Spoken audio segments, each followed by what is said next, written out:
Hello everyone, welcome to RS academy. जय श्री कृष्णा, राधे राधे। कैसे हैं आप सभी? आई होप आप सभी अच्छे होंगे। तो आज के सेशन में हम एक नई ब्रांच स्टार्ट करने जा रहे हैं जो है टेक्सटाइल। ठीक है। आपको होम साइंस में पांच पांच ब्रांचेस देखने को मिलती हैं, जिसको पांच ब्रांचेस को हमें पढ़ना पड़ता है। कौन कौन सी? Foods and nutrition, textile, extension education, child development and home management. इसमें सभी ब्रांचेस अपने आप में बहुत वास्ट होती हैं, काफी टाइम कंज्यूमिंग होती है। तो फर्स्ट ऑफ ऑल हम स्टार्ट करने जा रहे हैं टेक्सटाइल। ठीक है। ये भी अपने आप में बहुत बड़ी ब्रांच है, काफी टाइम लेती है खत्म होने में। तो सबसे पहले आज हम इसकी हिस्ट्री देखेंगे। टेक्सटाइल स्टार्ट कैसे हुआ? ठीक है। वस्त्रों की बुनाई कैसे शुरू करी गई, कैसे इसकी जरूरत को महसूस किया गया कि हमें वस्त्रों की बुनाई करके इसको पहनने योग्य बनाना जाना चाहिए। ठीक है। तो हिस्ट्री ऑफ टेक्सटाइल।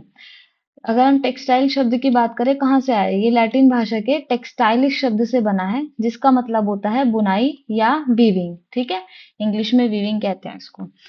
तो जो पहले टेक्सटाइल नाम की कोई चीज नहीं थी। उससे पहले क्या हुआ? पहले सुरक्षात्मक उद्देश्य से वस्त्र पहने जाते थे। ठीक है। सबसे पहले इसमें कुछ स्टेजेस आएंगी। तो जो सबसे पहली स्टेज थी, उसमें सुरक्षात्मक दृष्टि से वस्त्र को पहना जाता था। किससे सुरक्षा? एक तो मौसम से, और दूसरी थी जंगली जानवरों से। ठीक है। मौसम मतलब जो सर्दी गर्मी लगती है उससे बचाव के लिए, और जंगली जानवर जैसे कि कीट पतंगे, छोटे छोटे कीड़े हो गए, तो इनसे बचाव के लिए वस्त्रों को पहना पहना जाता था। फिर वस्त्रों का निर्माण जानवरों की खाल और पौधों से किया जाता था। पहले रेशा, धागा इस तरह की कोई चीज नहीं थी। तो क्या जो चीज अवेलेबल थी उसी से अपनी बॉडी को प्रोटेक्ट कर लिया जाता था। क्या अवेलेबल थी? सबसे पहले तो थे पौधे, पेड़ पौधे। इनकी पत्तियों से, इनकी छाल से मनुष्य अपनी बॉडी को प्रोटेक्ट करता था। इसके बाद जानवरों का शिकार करने लगा। फिर उनकी स्किन, खाल अवेलेबल होने लगी। तो फिर उसके बाद मानव जानवरों की स्किन से अपने बॉडी को ढकने लगा। ठीक है। नेक्स्ट आता है फिर हमारा। अब हम इसके टेक्सटाइल की डेवलपमेंट की कुछ स्टेजेस देखेंगे। ठीक है। कैसे कैसे इसका डेवलपमेंट हुआ, पहले कौन सी स्टेज थी, फिर कौन सी आई। तो सबसे पहले जो स्टेज थी वो थी नेक्ड स्टेज, नग्न अवस्था।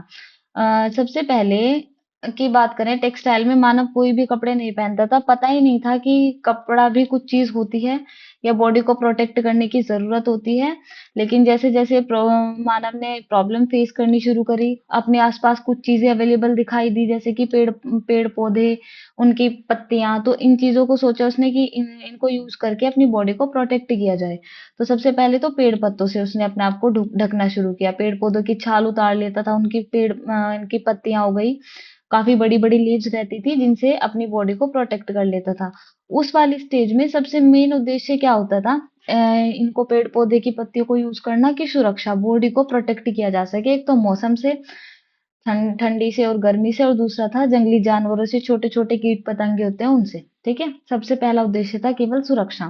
पहले ऐसा नहीं था कि हमें सुंदर दिखना है या बॉडी को यहाँ से कवर करना है, कुछ नहीं था। केवल सुरक्षात्मक दृष्टि से इनका यूज होता था।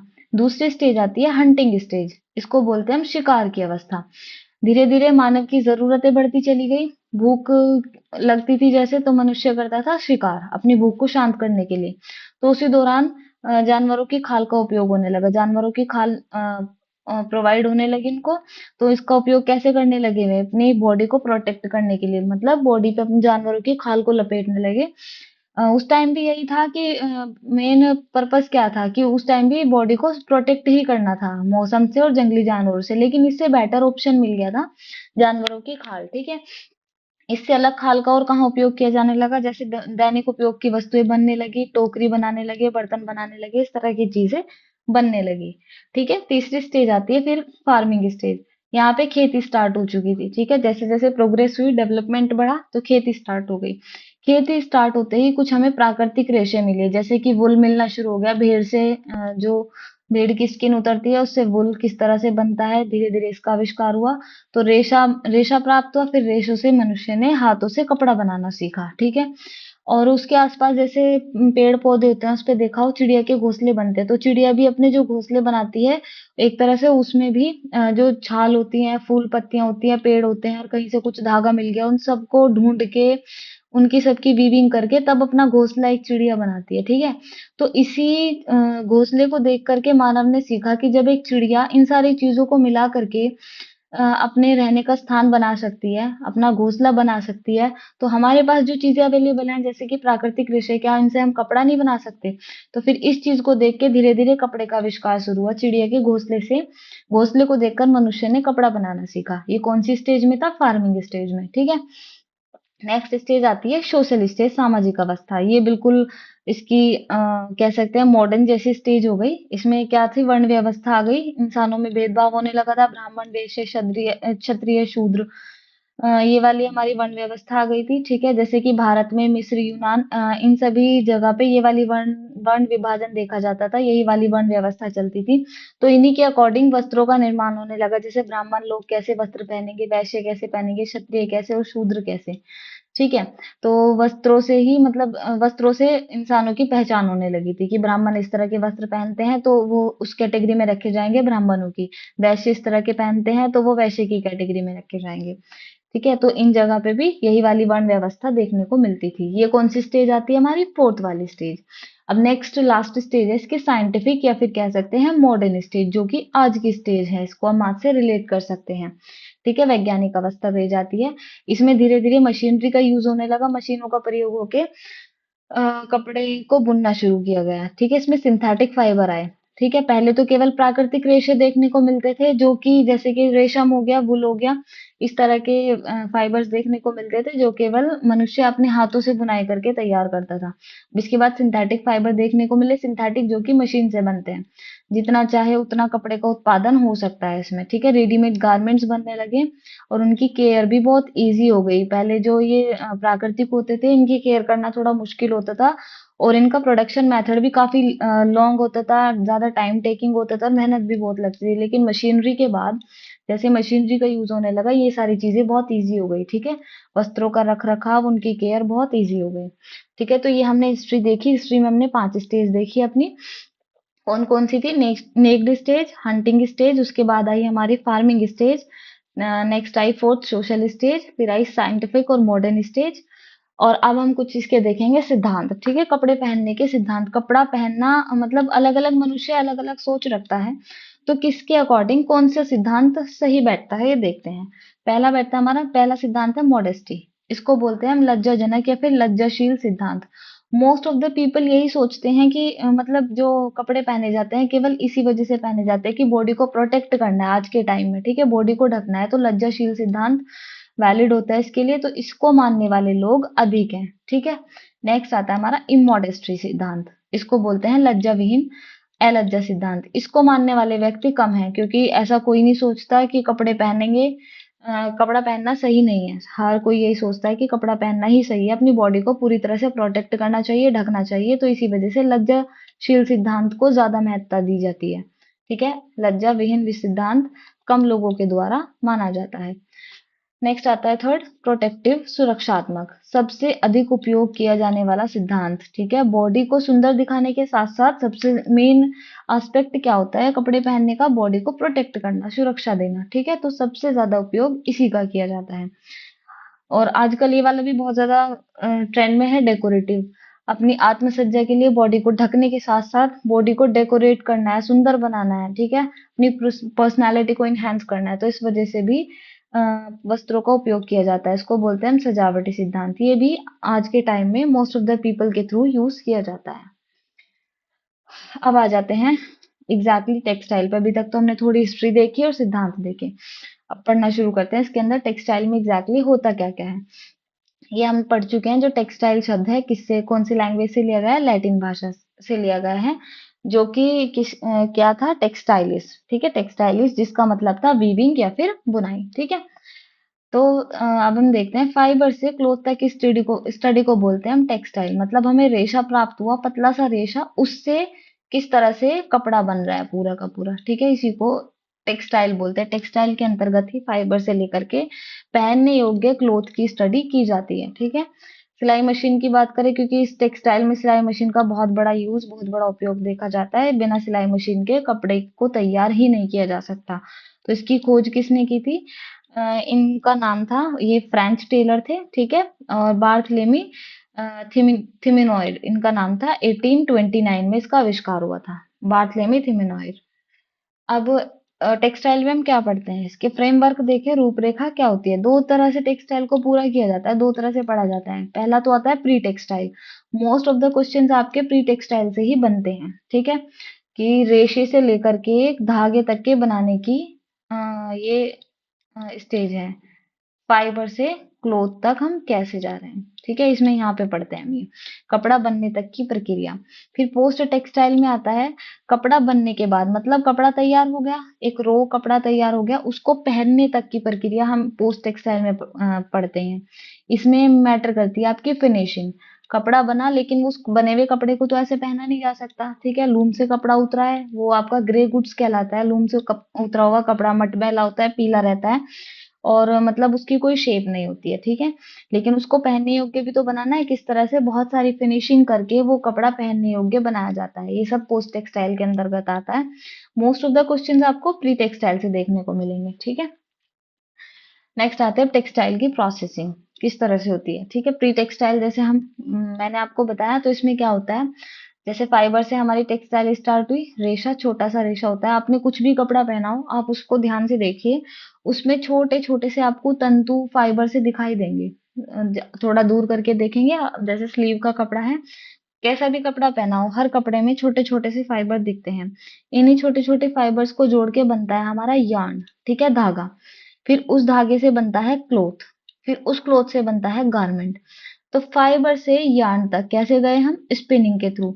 मतलब होती बुनाई है, स्पिनिंग भी बुनाई है, वीविंग भी बुनाई है। लेकिन फाइबर से यार्न तक जो बुनाई हुई उसकी तो बोलते हैं स्पिनिंग।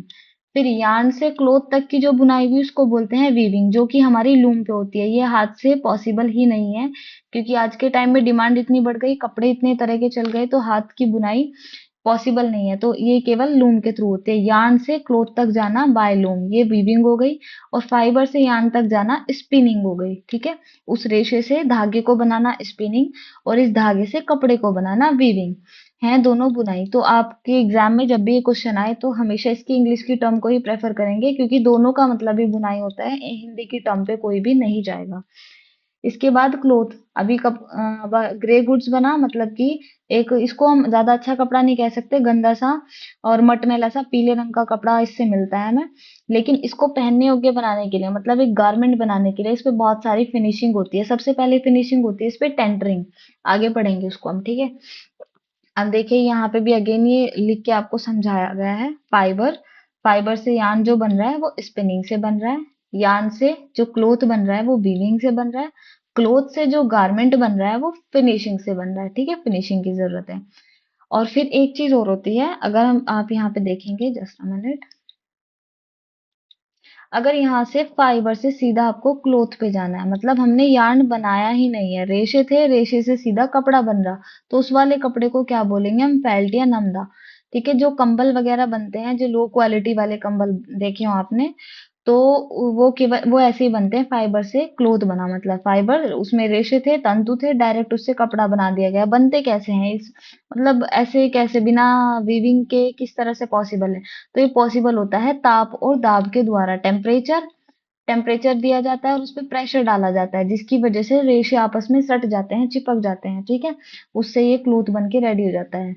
ये केवल गर्म कपड़ा, मतलब कंबल के लिए बना कपड़ा बनाया जाता है। ये ज्यादा अच्छी क्वालिटी का नहीं होता, थोड़ा चुभता भी है ये वाला कपड़ा, ठीक है। अब हम देख सकते हैं, क्योंकि हमारा टेक्सटाइल जो है स्टार्ट ही फाइबर से हो रहा है, तो हम कह सकते हैं fibre is the smallest unit of textile. Textile में जो सबसे छोटी यूनिट होती है फाइबर आता है। क्वेश्चन बना हुआ है इसके ऊपर, टेक्सटाइल की सबसे स्मॉलेस्ट यूनिट कौन सी है, तो वो है फाइबर, ठीक है, ध्यान रखेंगे। फाइबर को भी रेशा भी बोलते हैं, तंतु भी, तो इसकी भी इंग्लिश वाली टर्म को प्रेफर करेंगे हम, फाइबर, ठीक है। अब ये आपकी एक टर्म है, लूम से उतरा हुआ कपड़ा क्या कहलाता है। लूम से उतरा हुआ कपड़ा, वही जो मैंने बताया, पीले रंग का मटमैला होता है, भद्दा सा दिखाई देता है। इसको ग्रीस गुड्स बोलते हैं और ग्रे गुड्स बोलते हैं। दोनों टर्म्स इसी कपड़े के लिए यूज होती है। क्या होती है, grey goods and greige goods, okay. Next पे चलते हैं। अब ये ग्रे गुड्स और ग्रीस गुड का मतलब देखो, मटमैले पीले रंग का कपड़ा होता है, करघे से उतार कर कपड़े पर बेसिक फिनिश की जाती है, ठीक है। करघे से कपड़ा उतरा, कुछ भी कपड़ा बनाने से पहले उस पे एक टेंटरिंग की प्रोसेस होती है, प्रोसेसिंग या फिनिशिंग कह सकते हैं इसको, जिसमें कपड़े को खींचकर बिल्कुल सीधा कर दिया जाता है। इस कपड़े में इस तरह से क्रिम्स होते हैं और बिल्कुल येलो कलर का मटमैला, क्योंकि मशीनरी यूज हुई है कपड़े को बनाने के लिए तो बहुत सारे दाग भी लग जाते हैं। तो इस टेंटरिंग फिनिशिंग का यूज करके इस कपड़े को बिल्कुल सीधा किया जाता है। ठीक है, बेसिक फिनिश होती है, इसी को हम टेंटरिंग बोलते हैं। अब आता है हमारे कपड़े पहनने के उद्देश्य, क्यों पहना जाता है कपड़ा, महत्व देख लीजिए, उद्देश्य देख लीजिए। सबसे पहला तो है सुरक्षा। ठीक है, बॉडी को प्रोटेक्ट करने की जरूरत है, जैसा कि हम इसकी स्टेजेस में भी देख चुके हैं। सामाजिकता, हम सोशल पर्सन है, सोशल वेलबींग है, तो फिर हमें समाज में रहने की वजह से अपनी बॉडी को भी इनहांस करना होता है, जिसकी वजह से सामाजिकता एक बहुत मोस्ट इंपॉर्टेंट एस्पेक्ट बन जाता है कपड़े को पहनने के लिए, अपनी पर्सनैलिटी को दिखाने के लिए। ठीक है, कपड़ा एक ऐसी चीज है जो व्यक्ति की पूरी तरह से पर्सनैलिटी को चेंज कर देता है। तो व्यक्तित्व प्रदर्शन मोस्ट इंपॉर्टेंट एस्पेक्ट। पेशा, कि हम जा कहाँ पे रहे हैं, हम काम किस फील्ड में कर रहे हैं। डॉक्टर हैं, डॉक्टर के लिए अलग तरह के कपड़े उनको प्रदर्शित करते हैं। वकील हो गए, वो अलग तरह के कपड़े, ब्लैक कोट, डॉक्टर के लिए व्हाइट कोट। टीचर हैं, वो एक अलग प्रोफेशन में जा रहे हैं तो उनको उसी तरह से अपनी जैसे जिसका प्रोफेशन होता है उसी के अकॉर्डिंग उसको अपने कपड़े पहनने पड़ते हैं। सांस्कृतिक महत्व, कल्चरल एस्पेक्ट, मतलब कि कोई फंक्शन है तो वहां पे आप ऐसे फॉर्मल क्लोथ्स में जाएंगे तो you are not applicable for that ना, तो इस वजह से आपको सांस्कृतिक कल्चर, अगर आप किसी कल्चरल एक्टिविटी में जा रहे हैं तो उसमें उसी के अकॉर्डिंग आपको कपड़े पहनने पड़ेंगे। प्रतिष्ठा और सम्मान को बनाने के लिए रिलेट करता है आपका सामाजिकता से। ठीक है, इसके लिए भी हमें कपड़ों कपड़ों का प्रदर्शन अच्छे से करना पड़ता है। नेक्स्ट होता है हमारा साइकोलॉजिकल इम्पोर्टेंट, साइकोलॉजिकल नीड, ये भी बहुत इंपॉर्टेंट है कपड़े के लिए, कि जो भी हम कपड़ा पहन रहे हैं जब तक हम उसको पहन के संतुष्ट नहीं होंगे हम अपनी पर्सनालिटी को इन्हांस कर ही नहीं सकते हैं। कोई कपड़ा सपोज आप ट्रेडिशनल वियर में कंफर्टेबल होते हैं, आपने कोई वेस्टर्न लुक पहन लिया लेकिन आप सोशली उसको प्रेजेंट करने में एबल ही नहीं हो पाएंगे, मतलब कंफर्टेबल फील ही नहीं कर पाएंगे। तो सबसे ये तो इवन सबसे पहला एस्पेक्ट मोस्ट इंपॉर्टेंट बन जाता है, मनोवैज्ञानिक आवश्यकता। जब तक आप अपने आप को ही अच्छा फील नहीं कर सकते हैं, हम अच्छा फील नहीं करा सकते हैं कि हमने कैसे कपड़े पहने हैं, हम खुद कंफर्टेबल रहें दूसरों के सामने अपने आप को प्रेजेंट करने के लिए, तो तब तक कपड़ों का कोई फायदा नहीं है। तो सारे के सारे एस्पेक्ट बहुत इंपॉर्टेंट है कपड़े को सिलेक्ट करने के लिए और उनको पहनने के लिए। ठीक है, तो कपड़ा को खरीदते समय भी इन सारी चीजों को ध्यान में रखकर ही हमें परचेजिंग करनी चाहिए। जैसे शरीर को ढकना, सजावट, डेकोरेट करना भी एक बहुत इंपॉर्टेंट एस्पेक्ट है। और जो हम कपड़ा पहन रहे हैं वो बॉडी को आराम भी देना चाहिए। जैसे बच्चे के लिए हम रेगुलर स्लीव वाला कपड़ा ज्यादा प्रेफर करते हैं क्योंकि वो बच्चे के लिए कंफर्टेबल होते हैं। ठीक है, आरामदायक आवश्यकता भी मोस्ट इंपॉर्टेंट है। दूसरा आता है आर्थिक व सामाजिक, फोर्थ है हमारा, कपड़े आपको पहनने की इच्छा है बहुत हाई सोसाइटी वाले, लेकिन हमारी इतनी फैसिलिटी हमें फैसिलिटेट नहीं करती कि हम ज्यादा कॉस्टली कपड़े पहन सके, तो अपने अकॉर्डिंग टू फाइनेंशियल कंडीशन को देख के हम अपने कपड़े खरीदने पड़ते हैं। तो आर्थिक एक फाइनेंशियली एस्पेक्ट भी बहुत इंपॉर्टेंट होता है कपड़े को खरीदने के लिए। ठीक है, तो सारी चीजों को ध्यान में रखकर ही हमें अपने कपड़े खरीदने चाहिए। नेक्स्ट स्लाइड आती है आपकी फाइबर। यहाँ पे देखेंगे अब हम फाइबर, रेशा रेशा किस किस तरह से बनना शुरू होता है। ठीक है, होता कौन कौन सा है पहले तो ये देखेंगे, बनने की प्रोसेस तो बाद में आएगी। फाइबर हैं आपके दो तरह के, पहला आता है नेचुरल, दूसरा आता है मैन मेड फाइबर। ठीक है, नेचुरल मतलब प्राकृतिक रेशा, दूसरा है मैन मेड फाइबर मतलब कृत्रिम रेशा। प्राकृतिक जो प्रकृति द्वारा मिल रहा है और मैन मेड जो इंसान स्वयं बना रहा है, खुद बना रहा है। ठीक है, उसने देखा जब प्रकृति हमें इतनी सुंदर चीज प्रोवाइड करा सकती है तो इन चीजों में हम कुछ अपना एफर्ट डाल के क्या हम कुछ ऐसा नहीं बना सकते, क्योंकि जो प्राकृतिक रूप से चीजें मिलती हैं वो बनने में एक तो टाइम बहुत ज्यादा लेती हैं और कॉस्ट भी बहुत ज्यादा होती है इनकी। लेकिन जो मैन मेड चीजें बनी है इन्हीं चीजों को देखकर उसमें ये सारी प्रॉब्लम का रिजोल्यूशन हो चुका है। ठीक है, इसमें इतना खर्चा भी नहीं आता है और टाइम भी कम लगता है। ठीक है, पहले नेचुरल को देख लेते हैं, नेचुरल में कौन कौन से आते हैं। नेचुरल होते हैं हमारे तीन तरह के, एक तो cellulosic fibre, protein fibre and mineral fibre. ठीक है, सेल्यूलोज ये भी नेचुरल है, प्रोटीन ये भी नेचुरल है और मिनरल ये भी नेचुरल है। सेल्यूलोज में कौन कौन से आते हैं, कॉटन, जो कि हमें कपास से प्राप्त, कपास का जो पौधा होता है उससे प्राप्त होता है कॉटन। ठीक है, लिनन ये भी पौधों से, सारे के सारे पौधों से प्राप्त होने वाले रेशे हैं। जूट हेम्प, रेमी, कोयर। ठीक है, नाम इनका ध्यान रखेंगे। ऐसे आपको एक ऑप्शन देके पूछ लिया, सपोज जूट है, तो ये कौन से जगत का है? सेलुलोज का है, प्रोटीन का है, मिनरल का है? तो इसके लिए आपको पता होना चाहिए जूट हमारा सेलुलोजिक फाइबर है, जो कि एक नेचुरल फाइबर है। नेक्स्ट आता है सिल्क और वुल, ये कौन से हैं? प्रोटीन।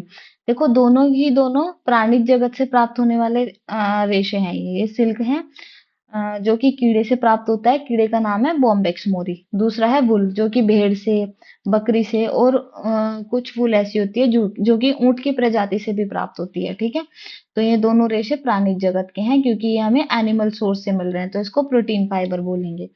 इसमें केवल दो ही आपको देखने को मिलते हैं। नेक्स्ट आता है मिनरल फाइबर। मिनरल जैसे कि ये होते हैं खान से प्राप्त, खान से हमें मिनरल मिलता है, इसी से हमने रेशे बनाए हैं।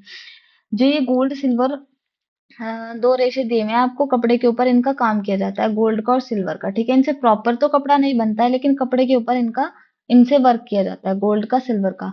एस्बेस्टस, एस्बेस्टस भी खान से प्राप्त होता है, ये भी कपड़ा बनाने के लिए यूज किया जाता है। ठीक है, मतलब जो अग्निरोधी कपड़े होते हैं, जो आग से बचाने के लिए यूज होते हैं, उसमें इसका यूज किया जाता है एस्बेस्टस का। ओके, नेक्स्ट पे चलते हैं। Just a minute. हाँ जी, अब आते हैं आपके मैनमेड फाइबर। मैनमेड फाइबर जो कि कृत्रिम रेशे बोलते हैं, मानव द्वारा बनाए गए हैं। इसमें कौन कौन से हैं? Regenerated, synthetic and elastomeric. ठीक है, इलास्टोमेटिक। अब देखिए इसमें रीजनरेटेड फाइबर में कौन कौन से? Rayon, viscose, modal, lyocell. Synthetic में ये पूरी तरह से सिंथेटिक है, नायलॉन 100% केमिकल रेशा बोल सकते हैं इसको। Polyester and acrylic, nylon, polyester, acrylic. Next है आपका इलास्टोमेटिक। स्पैन इसमें कौन कौन से देखने को मिलेंगे आपको? Spandex, rubber, PVC, neoprene. इसमें जो स्पेंडेक्स और रबर है, स्पेंडेक्स वाला कहाँ यूज होता है? जैसे कि स्पोर्ट्स वाली जगह पे, क्योंकि और जैसे स्विमर्स होते हैं उनके लिए इस वाले रेशे से कपड़ा बनाया जाता है, स्पेंडेक्स से और रबर से। ठीक है, नेक्स्ट स्लाइड पे चलते हैं। इसमें क्या है? ये आपके लिए एक फ्लो डायग्राम है पूरे का पूरा, जो आपको अलग अलग स्लाइड में एक्सप्लेन किया गया है। इसको बाद में आपको एक हैंड रिटन फॉर्म में एक ही पेज पे मिल जाएगा, वहां से समझना आपके लिए आसान रहेगा। थोड़ा सा अभी चीजों को समझते चलिए बस। ये मानव निर्मित आर्टिफिशियल आ गया, मैनमेड। इसमें आपका कौन सा था? रेयन। ठीक है, रेयन। रेयन देखिए कैसे बनता है। इसको हम ना तो सेल्यूलोजिक कह सकते हैं पूरी तरह से, ना केमिकल कह सकते हैं। क्यों? क्योंकि इसमें 50% तो सेल्यूलोजिक रेशा मिला रहता है, और 50% इसमें केमिकल रेशा मिला रहता है। ठीक है, दोनों का इसमें हाफ हाफ कंट्रीब्यूशन है, तो इसको हम मैनमेड फाइबर भी नहीं कह सकते, और इसको पूरी तरह से हम प्राकृतिक भी नहीं बोल सकते। कौन है इसके father? Count Hilaire de Chardonnet. Most important question बनता है यहाँ से, बार बार क्वेश्चन पूछा गया है टीजीटी के एग्जाम में भी, कि मतलब कौन इसके, एक तो इसका पूछा जाता है जन्मदाता देश कौन सा है, और इसके फादर कौन है। ठीक है, काउंट हिलेडी चार्टोनेट। इसको कह सकते हैं हम, यह है एक पार्शियली सिंथेटिक फाइबर है। पार्शियली सिंथेटिक क्यों बोला गया है? इसी वजह से, क्योंकि इसमें 50% सेल्यूलोज है, 50% ये केमिकल ही है। सबसे पहला रीजनरेटेड फाइबर कह सकते हैं, जो मानव द्वारा बनाया गया था। ठीक है, रीजनरेटेड फाइबर सबसे पहला कौन सी सदी में बनाया गया था? ये 19वीं सदी में। ठीक है, इसे आर्टिफिशियल सिल्क भी कहते हैं, क्योंकि इसकी जो चमक होती है बिल्कुल सिल्क के समान होती है, इवन सिल्क से ज्यादा इसमें चमक हो जाती है, जिसमें प्रोसेसिंग करके इसकी चमक को कम किया जाता है। इसकी चमक का ध्यान रखेंगे, रेयन की सिल्क से भी ज्यादा होती है, मैनमेड है, इसी वजह से इसमें शाइनिंग ज्यादा देखी जाती है।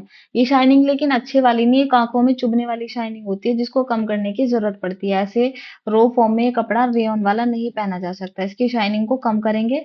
वो प्रोसेसिंग का नाम आपको आगे बताऊंगी।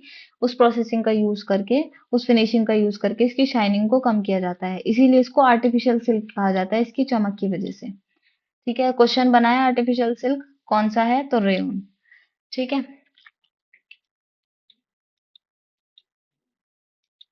अब इसका कृत्रिम वाला पार्ट ही बाद में हम डिस्कस करेंगे, पहले इसके रेयन के टाइप्स देख लेते हैं और कौन कौन से हैं। देखिए, regenerated fibres of rayon. Rayon एक रीजनरेटेड फाइबर है, बताया भी, क्योंकि ये मानव द्वारा बनने वाला पहला रेशा था, 19वीं शताब्दी में बना है। ये 3 प्रकार का होता है इसी में। रेयन एग्जैक्टली कोई फाइबर नहीं है, इसके अलग अलग टाइप्स मिलते हैं, वो रेयन के फाइबर से बनते हैं। ठीक है, जैसे नाइट्रोसेल्यूलोज रेयन हो गया, कुप्रामोनियम रेयन हो गया, इसके बाद विस्कस रेयन हो गया। रेयन कोई अपने में एक कोई कपड़ा नहीं होता है, इसके अलग अलग टाइप्स है, नाइट्रोसेल्यूलोज, कुप्रामोनियम एंड विस्कस। सबसे पहले बना नाइट्रोसेल्यूलोज रेयन। इसकी खोज कब हुई, कब बनाई है, 1884 में, ठीक है। इसके खोजकर्ता थे जॉर्ज एडमर्स। लेकिन इसमें मतलब जो चीजें हमें चाहिए थी वो नहीं मिल पाई, अधिक ज्वलनशील था। अब ये प्रयोग में बहुत कम होता है, क्यों? क्योंकि ये बहुत ज्यादा खर्चीला है, इसको बनाने में बहुत ज्यादा खर्चा होता है, तो हर एक व्यक्ति इसको अफोर्ड कर ही नहीं सकता, तो इसको बनाने का कोई भी यूज नहीं हुआ। कुछ स्पेसिफिक पर्सन ही इसका यूज करते हैं, तो इंडस्ट्रियल लेवल पे इसको बना ही नहीं सकते थे क्योंकि खर्चा ज्यादा होता था, तो इस वजह से इसका प्रयोग बहुत कम होता है। नेक्स्ट आया कुप्रामोनियम, ठीक है। ये फिर इससे बड़ी भी स्टेज हुई थोड़ी सी। इसकी खोज कब हुई, 1890, 1890 में। इसके खोजकर्ता कौन है, प्रिवेंटर थे इसके एलएच डेस्पिशीज। नाम याद रखेंगे, मोस्ट इंपॉर्टेंट है, पूछे जा चुके हैं एग्जाम्स में, ठीक है। जैसे नाइट्रोसेल्यूलोज किसने खोज किया, कुप्रामोनियम किसने खोज किया, विस्कस किसने खोज किया। तो खोजकर्ता इसके हैं कुप्रामोनियम के एलएच डेस्पिशीज। इसको कुप्रामोनियम क्यों कहा गया, क्योंकि इसमें अमोनिया का यूज हुआ है, ठीक है। अमोनिया का यूज करके इसको इस रेयन को बनाया गया है, इसलिए इसका नाम पड़ा है कुप्रामोनियम। इसलिए इसको अमोनिया सिल्क भी बोला जाता है। क्वेश्चन आता है अमोनिया सिल्क के नाम से जाने जाने वाला रेयन कौन सा है, तो कुप्रामोनियम रेयन, ठीक है। यह भी महंगा है, इसकी भी डिमेरिट है, यह भी कॉस्टली बना है, इस वजह से इसका यूज भी बहुत कम होता है। नेक्स्ट बना फिर विस्कस, विस्कस रेयन। आज के टाइप में सबसे ज्यादा पहने जाने वाला जो रेयन में टाइप है वो विस्कस रेयन है। कब बना, 1892 में, जस्ट इसके 2 साल बाद इसकी खोज हो गई थी। इसके खोजकर्ता बेवन एंड बेडल, ठीक है। इसका भी नाम मोस्ट इंपोर्टेंट है क्योंकि अब यूज ही ये वाला हो रहा है, तो इस पे क्वेश्चन भी ज्यादा बनते हैं। खोजकर्ता का नाम याद रखेंगे, बेवन एंड बेडल। ये कम ज्वलनशील है। अब इसका सबसे ज्यादा उपयोग किया जाता है, क्यों? क्योंकि ये सबसे कम खर्चीला है, इसकी कॉस्ट ज्यादा नहीं है, तो हर एक व्यक्ति इसको अफोर्ड कर सकता है। और क्वालिटीज की बात करें तो इनसे ज्यादा बेटर क्वालिटीज इसमें देखने को मिलती हैं, ठीक है। लस्टर भी इसका कम है, मतलब इसकी जो चमक है वो भी, शाइनिंग भी इसकी कम देखने को मिलती है, वो चुभने वाली शाइनिंग इसकी नहीं होती है, तो इसका इसलिए ज्यादा यूज किया जाता है। आई थिंक ये आपको समझ आ गए होंगे अच्छी तरह से। रेयन तीन टाइप्स के हैं, रीजनरेटेड फाइबर्स ऑफ रेयन तीन प्रकार के, नाइट्रोसेल्यूलोज, कुप्रामोनियम एंड विस्कस। आज के टाइम में जो यूज होने वाला है वो विस्कस सबसे ज्यादा यूज होता है। अब रेयन के कुछ अलग टाइप्स हैं, जैसे कि देखो मेन तो वे तीन ही हैं, क्वेश्चन जो मेन बनते हैं उन्हीं से बनते हैं। इनसे कैसे बनते हैं क्वेश्चन, बस आपको दे दिया कि लायोसेल, मॉडल, कुप्रा, ये क्या है, ये तो ये रेयन के टाइप्स हैं, ठीक है। इतना इनसे क्वेश्चन बन जाता है। लायोसेल रेयन का ही टाइप है, मॉडल रेयन का टाइप है, कुप्रो रेयन का टाइप है। लायोसेल कैसे बनता है, ड्राई जेट वेट प्रोसेस होती है किस पे, उससे बनता है। इसको हम टेंसिल और न्यूसेल के नाम से भी जानते हैं। इसको इस सेल से कनेक्ट कर लेना, टेंसिल, न्यूसेल एंड लायोसेल तीनों एक ही चीज है, एक ही रेशा है और एक ही कपड़ा है, ठीक है। मॉडल एंड कुप्रो इसी के ये इसी के थ्रू बनने वाले कपड़े हैं।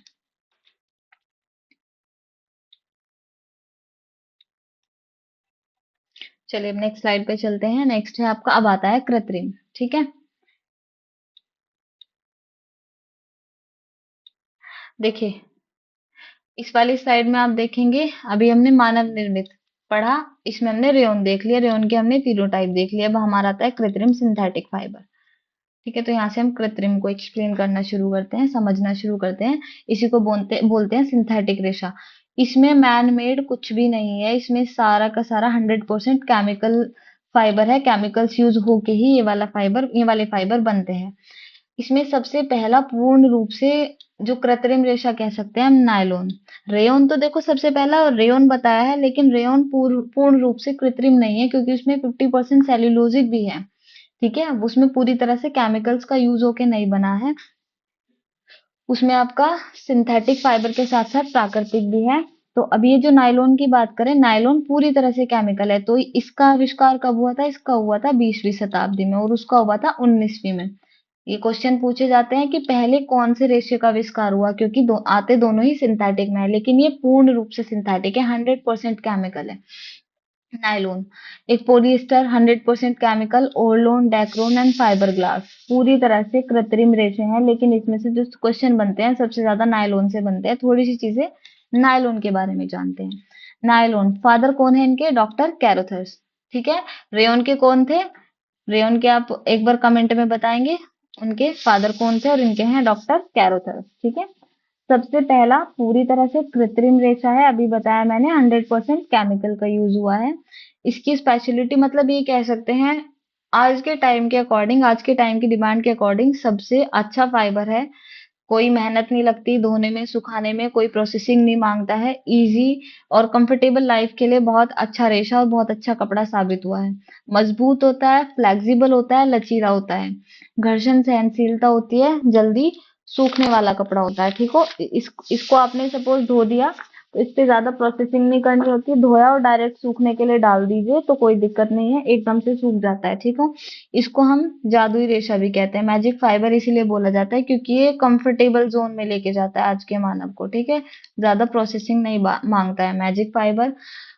सुगम्य जीवन रेशा बोलते हैं, इजी लाइफस्टाइल देता है। ठीक है, धो और पहनो रेशा भी बोलते हैं, वॉश एंड वियर, वॉश करो एंड एकदम तुरंत वियर, कोई प्रेस नहीं चाहिए, कुछ नहीं चाहिए, तुरंत पहन सकते हैं, केवल सुखाओ और पहन लो। इसमें कोई भी क्रीम्स नहीं पड़ते हैं, सिलवटें नहीं आती इस वाले रेशे में। ठीक है, इसका रख रखाव बहुत ही ज्यादा इजी होता है।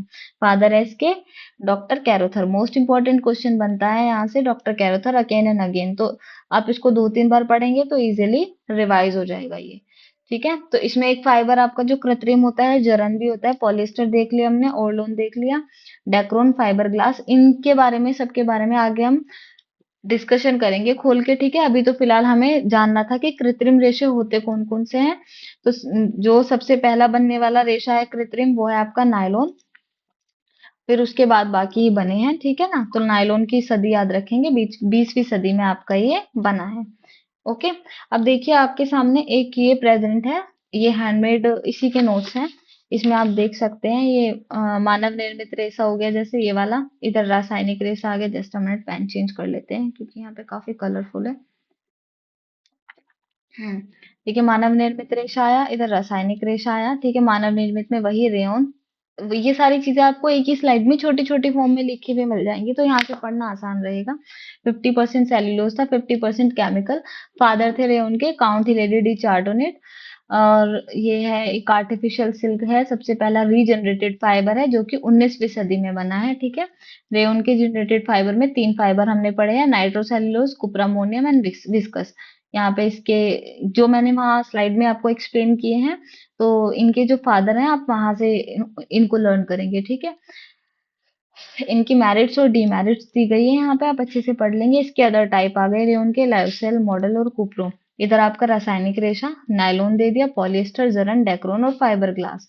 नायलॉन की सारी चीजें हैं, जादुई रेशा, सुगम्य रेशा, धो और पहनो रेशा भी इसके अदर नेम है नायलॉन के। ठीक है, इन वाले नाम को देके पूछ लेगा ये कौन से फाइबर के लिए, कौन से कपड़े के लिए यूज की जाती है वाली टर्म्स। ठीक है, इनके फादर डॉक्टर कैरोथर, और ये भी रासायनिक रेशे हैं, पॉलिएस्टर, जरन, Dacron, fibreglass. Okay, thank you so much. I hope आज का सेशन आपके लिए बहुत ज्यादा हेल्पफुल रहेगा। यहाँ से मोस्ट क्वेश्चंस बनते हैं, मोस्ट ऑफ द क्वेश्चंस इसी वाले पार्ट से बन जाते हैं, आपकी हिस्ट्री से, सिद्धांत से। ठीक है, तो इन वाली चीजों का आप बहुत अच्छे से एक बार देख लेंगे, पढ़ लेंगे, और 2-3 बार इस वीडियो को अच्छे से देख लेंगे। ठीक है, आपको ये सारी चीजें 2-3 बार में लर्न हो जाएंगी, स्पेशली इनके राइटर्स के, सॉरी, जो ये खोज करता है इनके नाम। ठीक है ना, ये वाले जैसे इनके जो खोज करता है ये। Okay, so thank you so much. I hope you have enjoyed this session.